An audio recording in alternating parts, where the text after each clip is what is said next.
नमस्कार, CWN TV news में आप सबका स्वागत है और मैं आपके साथ अमृत वर्मा। तो चलिए आगे बढ़ते हैं कुछ खास खबरों की ओर। बी सुदर्शन रेड्डी पूरे देश के उम्मीदवार हैं। उपराष्ट्रपति पद पर आपका समर्थन। आम आदमी पार्टी के राष्ट्रीय संयोजक और दिल्ली के मुख्यमंत्री अरविंद केजरीवाल ने विपक्ष की ओर से उपराष्ट्रपति पद के उम्मीदवार पूर्व न्यायाधीश बी सुदर्शन रेड्डी को पूर्ण समर्थन देने की घोषणा की है। उन्होंने कहा कि जस्टिस रेड्डी न केवल विपक्ष के बल्कि पूरे देश के साझा उम्मीदवार है। केजरीवाल ने बताया कि जस्टिस रेड्डी उनसे मिलने पहुंचे थे और दोनों के बीच देश की मौजूदा राजनीतिक और सामाजिक स्थिति को लेकर लंबी बातचीत हुई। इसके अलावा चुनावी रणनीति और आगे की रूपरेखा पर भी चर्चा की गई। उन्होंने कहा, हम सब मिलकर बी सुदर्शन रेड्डी को जीत दिलाने का पूरा प्रयास करेंगे। उनका न्यायिक करियर बेदाग और प्रेरणादायक रहा है। अगर वे उपराष्ट्रपति बनते हैं तो देश को एक निष्पक्ष, योग्य और सम्मानजनक नेतृत्व मिलेगा। केजरीवाल ने सभी राजनीतिक दलों से आग्रह किया कि वे दलगत राजनीति से ऊपर उठकर जस्टिस रेड्डी को समर्थन दे। उन्होंने कहा कि ये चुनाव किसी पार्टी के पक्ष या विपक्ष का नहीं बल्कि देश के भविष्य और संवैधानिक मूल्यों की रक्षा से जुड़ा है।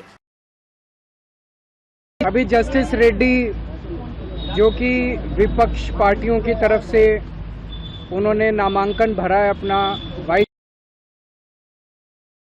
में, आम आदमी पार्टी ने भी उनके नामांकन को सपोर्ट किया है।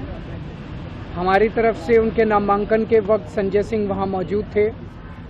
अभी जस्टिस साहब मुझसे मिलने के लिए आए थे और हमने आजकल जो देश में हालात चल रहे हैं उसके ऊपर चर्चा की। उनके साथ और भी बहुत सारे नासिर साहब थे, TDP से हमारे TMC से कल्याण जी थे, प्रमोद तिवारी जी थे।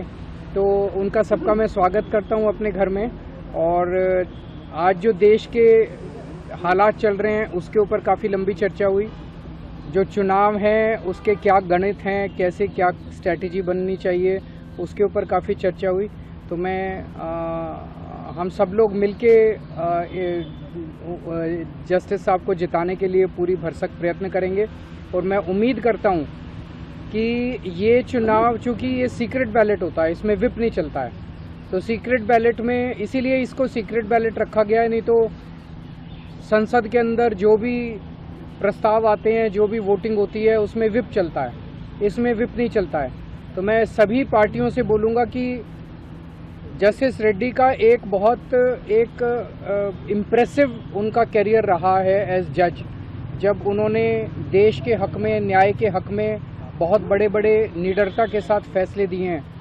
तो उपराष्ट्रपति की पोस्ट के ऊपर इनके जैसा व्यक्ति आएगा तो उस कुर्सी का और मान सम्मान बढ़ेगा। तो मैं तो सभी को बोलूँगा कि ये कोई पक्ष या विपक्ष के कैंडिडेट नहीं है, ये सबके कैंडिडेट हैं, ये देश के कैंडिडेट हैं। तो सभी पार्टियां, दूसरी पार्टियों के लोग भी देश हित में, उनकी पार्टी हाईकमांड जो मर्जी बोले, अपनी पार्टी हाईकमांड की बात नहीं माननी, देश हित में वोट दें और सब लोग मिलके जस्टिस साहब को जिताएं ताकि हमें एक अच्छे व्यक्ति के रूप में, निष्पक्ष व्यक्ति के रूप में उपराष्ट्रपति मिल सके। मैं इनको शुभकामनाएं देता हूं और उम्मीद करता हूं कि 9 तारीख को मैं इन्हें बधाई भी दूंगा। बहुत बहुत शुक्रिया।